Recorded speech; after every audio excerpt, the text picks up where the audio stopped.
Now it started, na? Yes, ma'am. Okay. Yes, ma'am. Sum of squares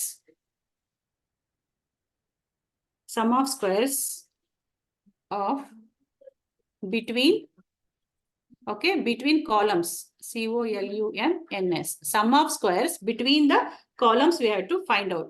SSC, sum of squares between the columns. SSC is equal to summation of x1 square, summation of x1 whole square is okay.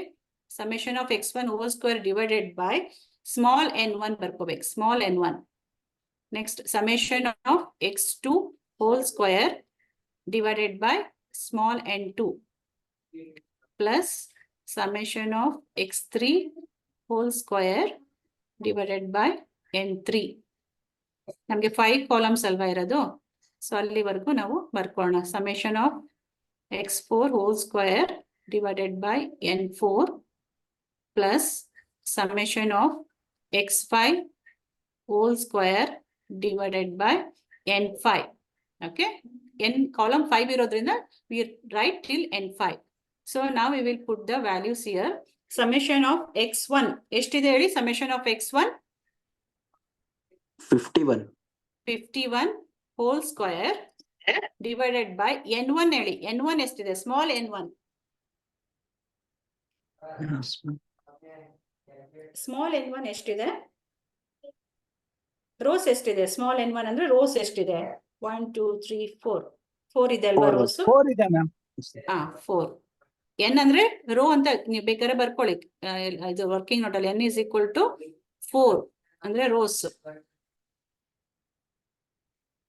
So 51 whole square divided by 4.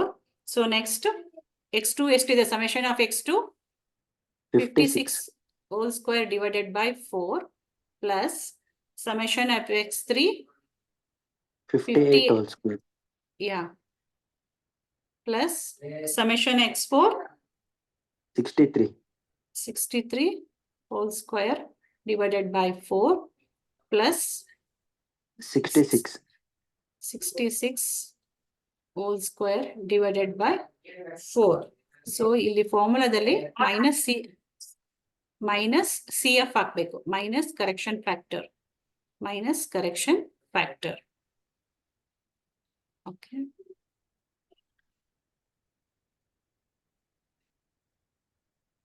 Minus correction factor ಎಷ್ಟು ಬಂದಿದೆ ಹೇಳಿ? 4321.8. 4321.8. Simplify ಮಾಡಿ students. ಇದು 52 into 52 square ಮಾಡಿ divided by 4 ಮಾಡಿ. 2601 ma'am. 2601 ಯಾವ್ದು ಹೇಳ್ತಿದ್ದೀರಾ ma'am? ಅದೇ ಅದು ಸ್ಕ್ವೇರ್ ಮಾಡಿದಾಗ 51 into 51. ಡಿವೈಡೆಡ್ ಬೈ 4 ಮಾಡಿ. Okay ma'am. 51 into 650.25. 650.25 ma'am. 650.25 correct. ಅದೇ ರೀತಿ ಎಲ್ಲದು ಮಾಡಿ. 56 into 56 divided by 4. 784 ma'am. 784 plus next 841. correct. 841 plus 992.25. 992.25 plus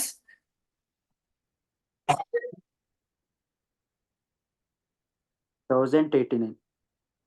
correct. 1089. First ಇದೆಲ್ಲ ಆಡ್ ಮಾಡ್ಕೊಳ್ಳಿ.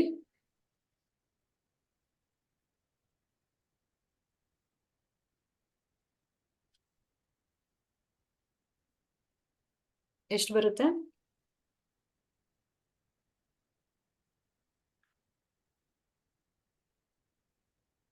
How much you will get?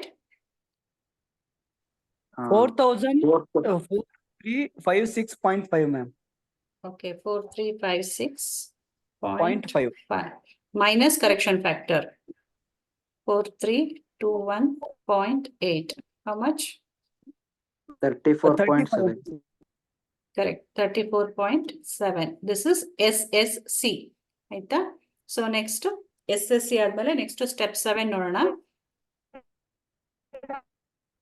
Step 7. Step 7, sum of squares. Sum of squares between the columns ನೋಡಿದ್ವಲ್ವಾ, ಇವಾಗ within rows calculate ಮಾಡಬೇಕು. Within rows. Within rows. Okay. SSE ಅಂತ ಹೇಳ್ತಾರೆ. SSE is equal to, formula is SST, sum of squares of total, minus SSC, sum of squares of column. ಇವೆರಡು values ನಮಗೆ ಗೊತ್ತಿದೆ ಅಲ್ವಾ? SST ಎಷ್ಟಿದೆ? 116.2. SSC ಎಷ್ಟಿದೆ? 34.7. Okay, ಎಷ್ಟು ಬರುತ್ತೆ?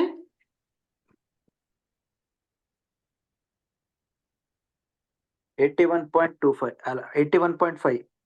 Correct. 81.5 ಬರುತ್ತೆ. This is SSE, means sum of squares within the rows. Next, step 8.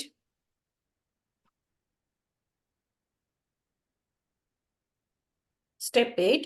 So now we will sum calculate ಮಾಡಿದ್ವಲ್ವಾ? Now we will calculate the mean. Okay, mean sum of squares between columns. Between columns. Okay. MSC, mean sum of squares between the columns. MSC is equal to, formula is SSC divided by C minus 1. SSC ಎಷ್ಟು ಬಂದಿದೆ ಹೇಳಿ? 34.7. 34.7. Columns ಎಷ್ಟಿದಾವೆ? Columns 5 columns. Okay, 5 minus 1. 5 minus 1. So simplify ಮಾಡೋಣ. 34.7 divided by 4. ಎಷ್ಟಾಗುತ್ತೆ? 8.675. 8.675. Okay, next step 9.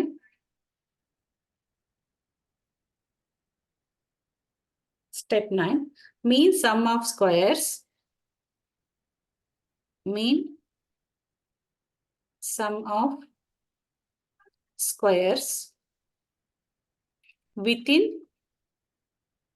between the column find out ಮಾಡಿದ್ವಲ್ವಾ, ಇವಾಗ within rows find out ಮಾಡೋಣ. Within rows. So the formula is MSE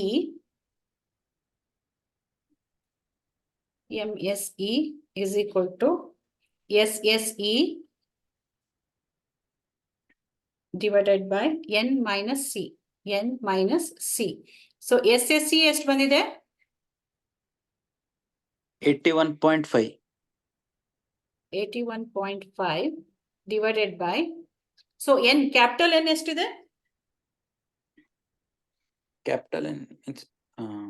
Beginning 4 ಇದೆ. ಮಾಡಿದ್ವಲ್ಲ? 4. No, capital N, small n ಅಲ್ಲ. Small n is 4, capital N. 20. Correction. Capital N ಹಾ.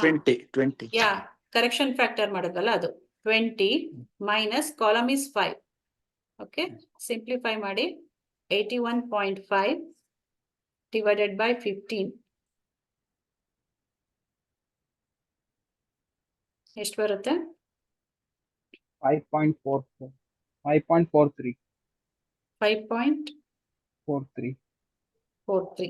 Okay, 5 point ಇದೆ. 5.43. So ಇಲ್ಲಿವರೆಗೂ ನೀವು ಮಾಡಬೇಕು. Step 1 ಇಂದ ಹಿಡಿದು ಸ್ಟೆಪ್ 9 ವರೆಗೂ ಕ್ಯಾಲ್ಕುಲೇಷನ್ ಇದೆ. ಸೊ ಇದನ್ನ ನೆಕ್ಸ್ಟ್ ನಾವು ANOVA ಟೇಬಲ್ ಮೇಲೆ ರೆಪ್ರೆಸೆಂಟ್ ಮಾಡ್ತೀವಿ. Okay, we are representing in the ANOVA table. That is the last step, step 10. Step 10. Okay, we are representing in the one-way ANOVA table. One way. ANOVA ಅಂದ್ರೆ ಗೊತ್ತಾ full form? Analysis of variance. One way ANOVA table. Question ಅಲ್ಲಿ ಎಷ್ಟು level of significance ಕೇಳಿದ್ದಾರೆ? Question ಅಲ್ಲಿ ನೋಡಿ, level of significance. Students, level of significance ಎಷ್ಟು ಕೊಟ್ಟಿದ್ದಾರೆ? 5% 5% level. 5% ಕೊಟ್ಟಿದ್ದಾರೆ. ಓಕೆ, 5% ಕೊಟ್ಟಿದ್ದಾರೆ. ಇನ್ ಕೇಸ್ ಸಮ್ಮಲ್ಲಿ ನಿಮಗೆ ಮೆನ್ಷನ್ ಮಾಡದೇ ಇದ್ರೆ ದಿಸ್ ಇಸ್ ಡಿಫಾಲ್ಟ್, ನೀವು ತಗೋಬೇಕು 5%. ಇಲ್ಲ ಅಂದ್ರೆ ಅವ್ರು ಏನ್ ಮೆನ್ಷನ್ ಮಾಡಿರ್ತಾರೋ ಅದೇ ಪರ್ಸೆಂಟ್ ತಗೋಬೇಕು. 5% ಇರುತ್ತೆ ಅಥವಾ 1% ಇರುತ್ತೆ ಅಷ್ಟೇನೆ. ಓಕೆ, ಟೇಬಲ್ ಇರೋದು ನಿಮಗೆ ಎಫ್ ಟೇಬಲ್ ಇರೋದು 5% ಅಥವಾ 1% ಟೇಬಲ್ ಇರುತ್ತೆ. ಸರಿನಾ? ಸೊ 5% ಕೊಟ್ಟಿದ್ರೆ ಸರಿ, 5% ತಗೊಳ್ಳಿ. ಇನ್ ಕೇಸ್ ಏನು ಮೆನ್ಷನ್ ಮಾಡದೇ ಇದ್ರೆ ಬೈ ಫಾಲ್ಟ್ ಇಟ್ ಇಸ್ 5%. 5% ಅಂದ್ರೆ ಎಷ್ಟಾಗುತ್ತೆ ಹೇಳಿ? 0.05. ಆ ಟೇಬಲ್ ನ ನೀವು ನೋಡ್ಬೇಕಾಗತ್ತೆ ಎಫ್ ರೇಷಿಯೋದಲ್ಲಿ. So this is the table. So table format ಇದೆ, ಫಸ್ಟ್ ಬರ್ಕೊಳ್ಳೋಣ format.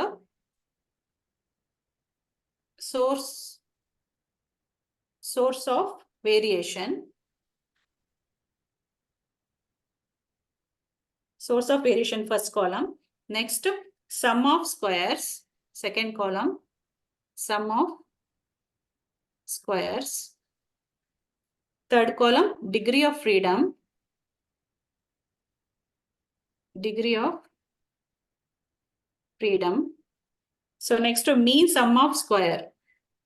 Mean sum of squares. Okay.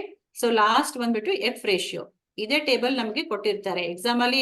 Values ಕೊಟ್ಟರೆ ಡೈರೆಕ್ಟ್ ವ್ಯಾಲ್ಯೂಸ್ ಹಾಕಿ, ಕೊಡದೆ ಹೋದ್ರೆ you can ask the invigilator to give the F ratio table. Okay, so first ಏನ್ ಮಾಡೋಣ, between the samples ನಾವು calculate ಮಾಡಬೇಕು. Between samples. Between the samples first ಇಲ್ಲಿ sum of squares ಇದೆ ಅಲ್ಲ, ಅದರಲ್ಲಿ SSC. ಓಕೆ, SSC ಎಷ್ಟು ಬಂದಿದೆ ನಮಗೆ? SSE 34.7. 34.7. Next, second, within the sample.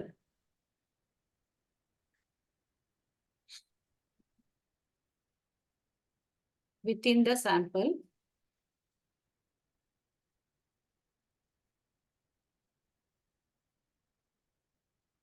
Within the sample, SSE.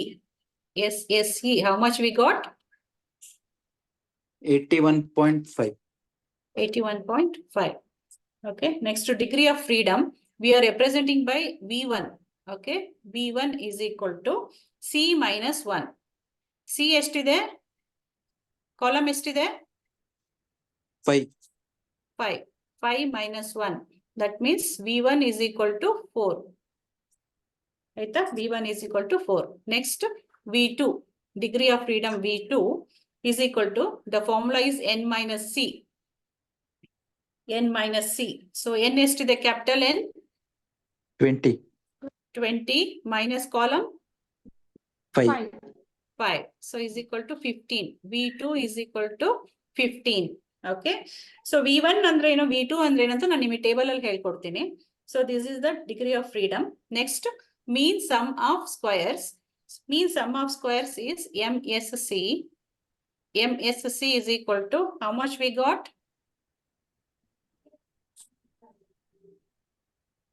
8.675. 8.675. Next, MSE. This is within the samples. MSE ಎಷ್ಟು ಬಂದಿದೆ? 5.43.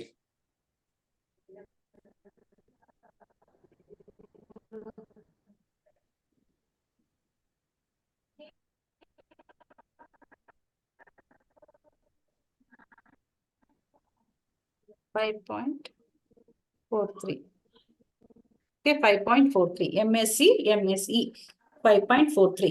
ಈಗ F ratio. So F ratio ಹೇಗೆ ಕಂಡುಹಿಡಿಯೋದು ಅಂದ್ರೆ, ನಿಮ್ಗೆ ಎಫ್ ಟೆಸ್ಟ್ ಮಾಡಿದಾರಾ? F test before ANOVA F test ಇದೆ, ಮಾಡಿದಾರಾ ಎಫ್ ಟೆಸ್ಟ್? ಇಲ್ಲ. ಸೊ ಎಫ್ ಟೆಸ್ಟ್ ಅಂದ್ರೆ ಫಿಶರ್ಸ್ ಇಂಡೆಕ್ಸ್ ನೀವು ಮಾಡಿದಿರಲ್ವಾ ಕೋರಿಲೇಷನ್ ಅಲ್ಲಿ, Fisher index. So that is the F test. F means Fisher. Okay, statistician Fisher.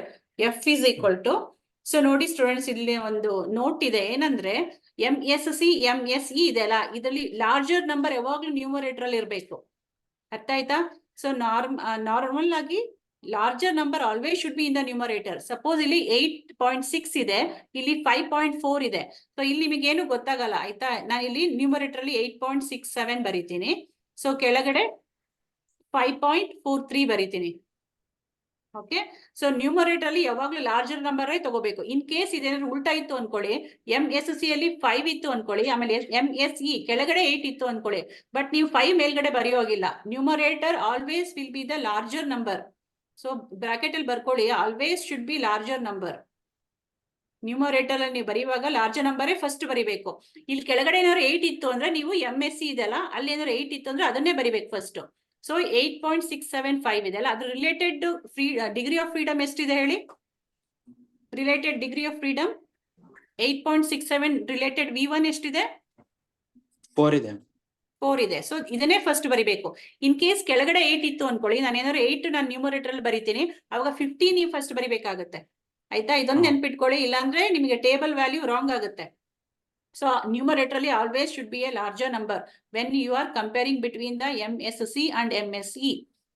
So larger number always write on the numerator. So corresponding V1 ಬರಿಬೇಕು ನೀವು.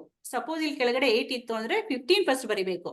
But 8 ಮೇಲ್ಗಡೆ larger number ಇರೋದ್ರಿಂದ ನಾನು 4 first ಬರಿತಾ ಇದ್ದೀನಿ. ಗೊತ್ತಾಯ್ತಾ? So 4, this is V1. So V2 5.43 ನಾನು second ಬರ್ತಿರೋದ್ರಿಂದ ನಾನು ಸೆಕೆಂಡ್ 15 ಬರಿತೀನಿ.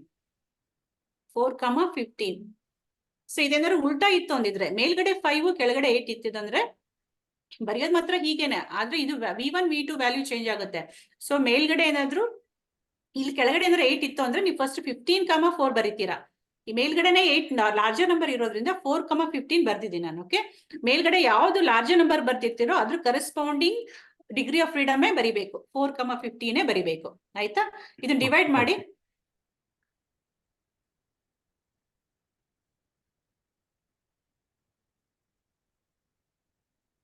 ಎಷ್ಟು ಬರುತ್ತೆ? 8.67 divided by 5.43.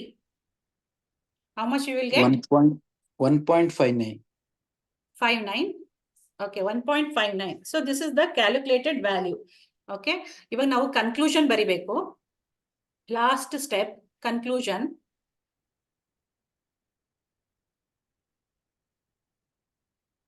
So calculated value.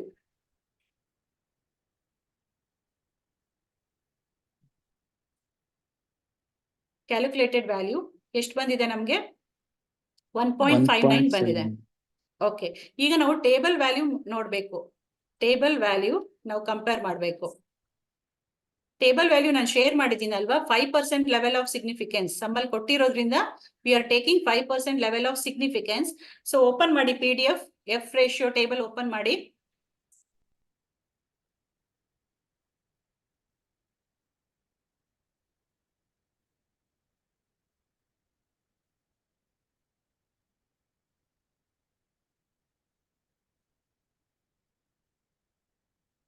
Open ಮಾಡಿದ್ರಾ? Yes, ma'am. 5% level of significance ನೋಡಿ, ಮೇಲ್ಗಡೆ ಕಾಣಿಸುತ್ತೆ ನೋಡಿ, distribution value alpha. Alpha is equal to 0.05 ಇದೆನಾ? ಆ ಟೇಬಲ್ ನೋಡ್ಬೇಕು. 0.01 ಅಲ್ಲ. Second Yes, one, ma'am. Second one alpha is equal to 0.05 ಅಲ್ಲಿ. ಸೊ ಹೇಗ್ ವ್ಯಾಲ್ಯೂ ನೋಡೋದು ಅಂದ್ರೆ V1 V2 ಇದೆ ಅಲ್ಲ, 4, 15. ಸೊ 4 ನೀವು ಆರಿಜೆಂಟಲ್ ನೋಡಿ, ಮೇಲ್ಗಡೆ ನೋಡಿ 4. ಓಕೆ, ಆರಿಜೆಂಟಲಿ 4 ನೋಡಿ.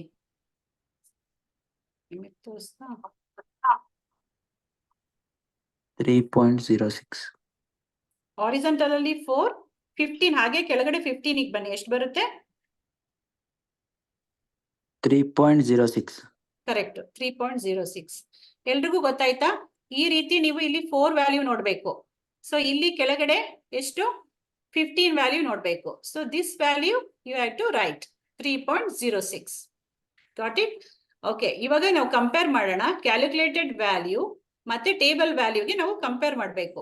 ಕ್ಯಾಲ್ಕುಲೇಟೆಡ್ ವ್ಯಾಲ್ಯೂ ನಮ್ಮ ಹತ್ರ ಎಷ್ಟು ಬಂದಿದೆ? Calculated value 1.59. 1.59. Okay, that is lesser than table value. ಕರೆಕ್ಟಾ? 3.06 ನಾನು ಇಲ್ಲಿ ಬರೀತೀನಿ.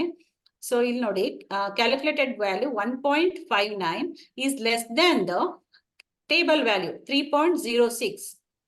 If the calculated value is less than the table value, so we accept the null hypothesis.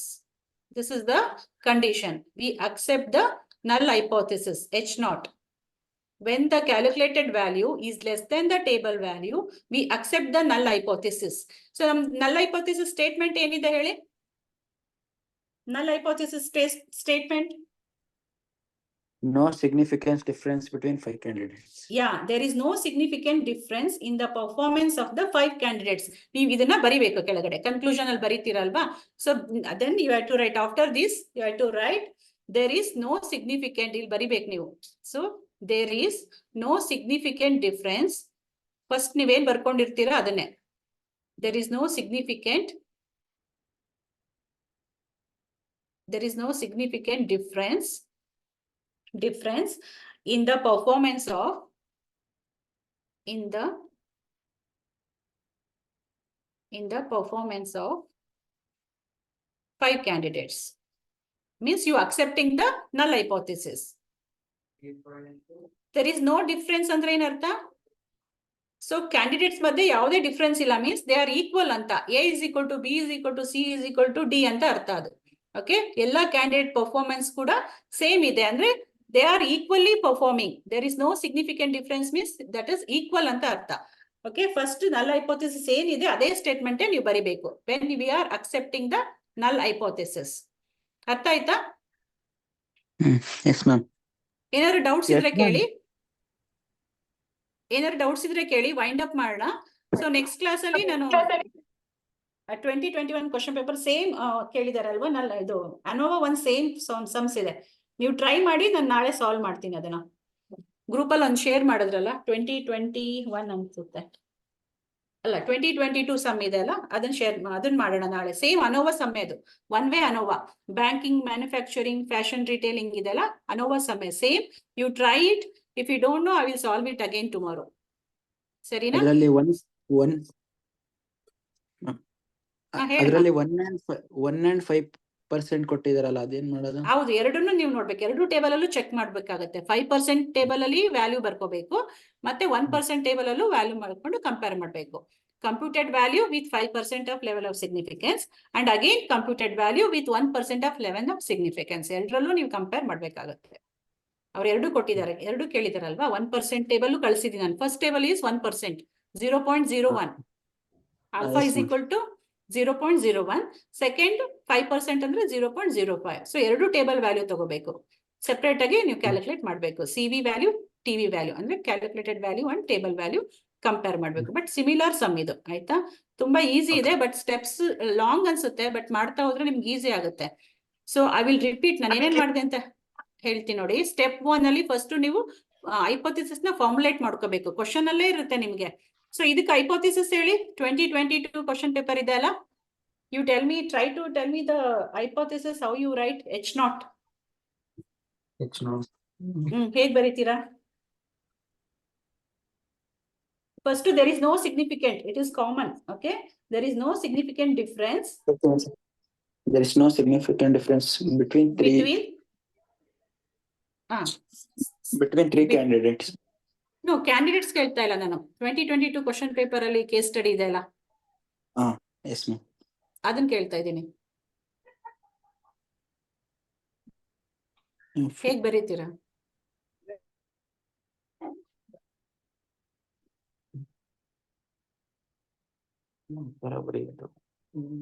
There is no significant difference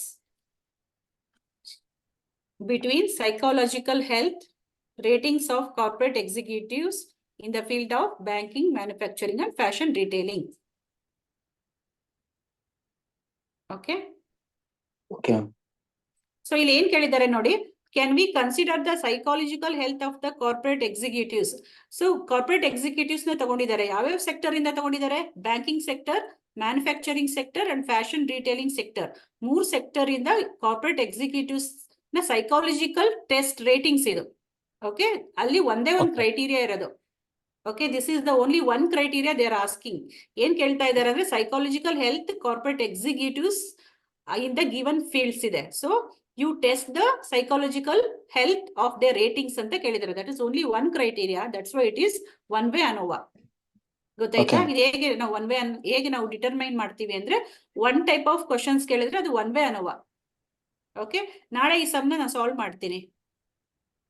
ma'am ಇದು ಸರಿನಾ? 1%, 5% ಹೌದು, ಎರಡು table value ತಗೋಬೇಕಾಗತ್ತೆ. ನಾನು ಎರಡು share ಮಾಡಿದ್ದೀನಲ್ವಾ PDF. F ratio 1%, alpha is equal to 1%. Next alpha is equal to 5%. ಎರಡನ್ನು test ಮಾಡ್ಬೇಕು Ma'am, ಅಷ್ಟೇನೆ. ಹಾ ಹೇಳಿ. for one way and two way same steps, ma'am. Like ಇಲ್ಲ ಟೂ ವೇ ಸ್ವಲ್ಪ ಕಾಂಪ್ಲೆಕ್ಸ್ ಇದೆ. ಒನ್ ವೇ ಈಸಿ ಇದೆ. ಇದಕ್ಕಿಂತ ಒಂಚೂರು ಕಾಂಪ್ಲೆಕ್ಸ್ ಆಗುತ್ತೆ ಟೂ ವೇ ಅನ್ನುವ. ಅಂದ್ರೆ ಕ್ಯಾಲ್ಕುಲೇಷನ್ ಜಾಸ್ತಿ ಆಗತ್ತೆ. Okay okay, ma'am. So step 1 ಅಲ್ಲಿ ನೀವು ನೆನ್ಪಿಟ್ಕೊಳ್ಳಿ, ಹೈಪೋಥೆಸಿಸ್ ಫಾರ್ಮುಲೇಟ್ ಮಾಡಿ, ಆಮೇಲೆ ಇದನ್ನ ಟೇಬಲ್ ಬರ್ಕೊಳ್ಳಿ. Okay, x1 x1 square table ಬರ್ಕೊಳ್ಳಿ, ಟೋಟಲ್ ಮಾಡಿ ಇಟ್ಕೊಳ್ಳಿ, ಈಸಿ ಆಗುತ್ತೆ. ಅದಾದ್ಮೇಲೆ ಸ್ಟೆಪ್ 3 ಅಲ್ಲಿ ಗ್ರ್ಯಾಂಡ್ ಟೋಟಲ್ ಫೈಂಡ್ ಔಟ್ ಮಾಡಿ, ಆಮೇಲೆ ಕರೆಕ್ಷನ್ ಫ್ಯಾಕ್ಟರ್ ಫಾರ್ಮುಲಾಸ್ ನೆನ್ಪಿಟ್ಕೊಳ್ಳಿ. CF is equal to T square divided by. After that, step 5 sum of squares of the total. Next, step 6 sum of squares between the columns. SSC then SSE find out ಮಾಡಬೇಕು. Sum of the squares ಆದ್ಮೇಲೆ mean sum of the squares MSE. ಈ 9 steps ನ ನೀವು ನೆನ್ಪಿಟ್ಕೋಬೇಕು formulas. Okay, ಇದು ಮಾಡಿದಾದ್ಮೇಲೆ this one all we are putting in a table. ಅನೋವಾ table ನಲ್ಲಿ ನಾವು represent ಮಾಡಬೇಕು. ನೀಟಾಗಿ ನೀವು ಕಾಲಮ್ಸ್ ಹಾಕೊಳ್ಳಿ, ಸ್ಕೇಲ್ ಅಲ್ಲಿ ಕಾಲಮ್ಸ್ ಹಾಕೊಂಡು ಟೇಬಲ್ಸ್ ಮಾಡ್ಕೊಳ್ಳಿ. ಟೇಬಲ್ಸ್ ಮಾಡ್ಕೊಂಡು ಸೋರ್ಸ್ ಆಫ್ ವೇರಿಯೇಷನ್ ನಾವೇನ್ ಮಾಡ್ತೀವಿ, first between the sample find out ಮಾಡಿದೀವಲ್ಲ ಅದನ್ನ ಬರಿತೀವಿ. ಆಮೇಲೆ ವಿತ್ ಇನ್ ದ ಸ್ಯಾಂಪಲ್ಸ್ ಅಂದ್ರೆ ರೋಸ್ ಅಲ್ಲಿ ಫೈಂಡ್ ಔಟ್ ಮಾಡಿರೋದನ್ನ ಬರಿತೀವಿ. SSC SAC. So whatever we found out from step 1 to step 1 we are representing in a table. One way ANOVA table ಅಲ್ಲಿ represent ಮಾಡ್ತೀವಿ. That is level of significance 5%. ಇದು testing table ಕೊಟ್ಟಿರೋದು. Level of significance ಅನ್ನೋದು in what table we are using. ಆಯ್ತಾ? So ಇದೊಂದು F ratio, sorry, so F ratio, F is equal to numerator always should be larger number. ಅದ್ರ corresponding ಇರೋ V1 ನೀವು ತಗೋಬೇಕು. ಮೇಲ್ಗಡೆ 8.6 ತಗೊಂಡ್ರೆ ಅದ್ರ corresponding V1 is 4. So next 5.43 ತಗೊಂಡ್ರೆ ಅದ್ರ corresponding V2 value is 15. So that's why F is 4,15 value ನ ನೀವು ಫೈಂಡ್ ಔಟ್ ಮಾಡ್ಬೇಕು, table value. So calculated value ನಿಮಗೆ ಬಂದಿದೆ 1.55, 1.59, ಟೇಬಲ್ ವ್ಯಾಲ್ಯೂ 3.06. ಸೊ 4 ನ ಹಾರಿಜಾಂಟಲ್ ಅಲ್ಲಿ ನೋಡಿ, 15 ನ ವರ್ಟಿಕಲ್ ಅಲ್ಲಿ ನೋಡಿ. So then you will get the table value. If the calculated value is less than the table value, then you accept the null hypothesis. First ನೀವೇನ್ ಬರ್ದಿರ್ತೀರಾ ಅದನ್ನ ನೀವು ಅಕ್ಸೆಪ್ಟ್ ಮಾಡ್ಕೊಳ್ತಾ ಇದ್ದೀರಾ. ಸೊ ಅದನ್ನ ನೀವು ರಿಪೀಟೆಡ್ ಆಗಿ ಕನ್ಕ್ಲೂಷನ್ ಅಲ್ಲಿ ಬರೀರಿ. There is no significant difference in the performance of 5 candidates. Okay? Okay. Shall we conclude? Okay, ma'am. Okay, ಏನಾದ್ರು ಡೌಟ್ಸ್ ಇದ್ರೆ ಕೇಳಿ. ನಾನು ನೆಕ್ಸ್ಟ್ ಇದೇ ತರದೇ sum next 2022 question paper case study solve ಮಾಡ್ತೀನಿ ನಾಳೆ. 7 to 9 ಮಾಡೋಣ. ಓಕೆ, ಸಾರಿ, Okay, 7 to 8 ಮಾಡೋಣ. Okay ma'am. ಸರಿನಾ? ಏನಾದ್ರು ಡೌಟ್ಸ್ ಇದ್ರೆ, ಇನ್ನೇನಾದ್ರು ಅರ್ಥ ಆಗದೆ ಇದ್ರೆ you can message me, no problem. Okay. Okay students, group ಅಲ್ಲೇ Okay. ಮೆಸೇಜ್ ಮಾಡ್ತೀವಿ ನಮ್ಮಲ್ಲಿ. ಗ್ರೂಪ್ ಅಲ್ಲಿ ಮಾಡ್ತೀರಾ? ಓಕೆ, ನಾನು ಬಿಸಿ ಇರ್ತೀನಿ. ಇನ್ ಕೇಸ್ ನಂಗೆ ಯಾವಾಗ ಟೈಮ್ ಆಗುತ್ತೆ ಅವಾಗ ರಿಪ್ಲೈ ಮಾಡ್ತೀನಿ. ಪರವಾಗಿಲ್ಲ. Because semester we are also winding up. So Okay. ನನಗೆ ಟೈಮ್ ಆದಾಗ ನಾನು ರಿಪ್ಲೈ ಮಾಡ್ತೀನಿ. Okay, okay so ma'am. ನಿಮಗೆ ಮಾಡ್ಯೂಲ್ 5 ಅಲ್ಲಿ ಅನೋವಾ ಬೇಕು, ಮತ್ತೆ ಯಾವ್ದು ಬೇಕು? ಅನೋವಾ ಸಮ್ಸ್ ಮತ್ತೆ chi square test. Decision Ma'am, tree. decision tree, ma'am. Decision tree. ಅದು important. Decision tree also they will ask for case study. Okay, that is also very important. Ma'am, and case study ಮತ್ತೆ 10 ಮಾರ್ಕ್ಸ್ಗೂ ಕೇಳಿದ್ದಾರೆ ma'am. ಅದು ಹೌದೌದು, 10 marks question ಕೇಳಿದ್ದಾರೆ. First ನಾನು module ma'am, 4 one type of standard deviation sum they have asked, ma'am, every year for BCU. I'll share you, ma'am, that day, on particular day. Standard deviation. Yes, ma'am. Oh. But it's quite this, ma'am, different, ma'am, from what sir did. It's quite different. So anyhow, I'll share section? you, ma'am. BCU, ma'am. Okay, ಯಾವ B section section. ಅಂತ ಕೇಳ್ತೀನಿ. Section means Section A, first ma'am. For 5 Section A. marks they have asked, ma'am. they Yeah, asked. ma'am. Okay, okay, ma'am. share me. Okay, share me. So evening I will Okay, see. Huh? Okay, ma'am. Okay, ma'am. Okay, okay, thank you so much. Record ಮಾಡ್ಕೊಂಡಿದ್ದೀರಾ ಅಲ್ವಾ? ಇದನ್ನ ನಾನು share ಮಾಡ್ಬೇಕಾ? Okay ma'am. Record ಮಾಡ್ಕೊಂಡಿದ್ದೀರಾ ತಾನೆ? Somebody Yes, has ma'am. recorded. Okay, thank you so much. Bye. Ma'am ಎಲ್ಲ ಇದು record ಮಾಡ್ಕೊಂಡಿರೋ ಎಲ್ಲಾ ವಿಡಿಯೋನ ಮರ್ಜ್ ಮಾಡಿ ಶೇರ್ ಮಾಡಕ್ ಹೇಳಿ ಮ್ಯಾಮ್. ಯಾರಿಗೆ? ಅಷ್ಟೊಂದು Ma'am, ಟೈಮ್ ಇದು ಇಲ್ಲ, record ನಮ್ಗೆ ಎಕ್ಸಾಮ್ ಮಾಡ್ಕೊಂಡು- ನಡೀತಿದೆ bro. ಅದು ಯಾರು ಮಾಡ್ಕೊಂಡ್ರು ನಂಗೆ ಗೊತ್ತಾಗ್ಲಿಲ್ಲ. ನಾನ್ ಅಂದ್ರೆ group ಮಾಡ್ಕೊಂಡಿರೋದು. ಅಲ್ಲಿ ಹಾ, ಎರಡು ನಾವು- ಕಳಿಸ್ತೀನಿ ಬ್ರೋ ಗ್ರೂಪ್ಗೆ. ಓಕೆ ನಿಮ್ ಓಕೆ ಫ್ರೆಂಡ್ಸ್ ಓಕೆ ಓಕೆ ನಿಮ್ ಫ್ರೆಂಡ್ಸ್ ಯಾರೋ ಮಾಡ್ಕೊಂಡಿರ್ತಾರೆ ನೋಡಿ. ಹಾ ಓಕೆ ಓಕೆ ಅದು Okay, ಗ್ರೂಪ್ ಅಲ್ಲಿ ಹಾಕಿ. ಓಕೆ ಹಾ ಆಗ್ತಾರೆ ಅನ್ಸುತ್ತೆ. ಹಾ okay bye okay okay thank you. Bye bye good night.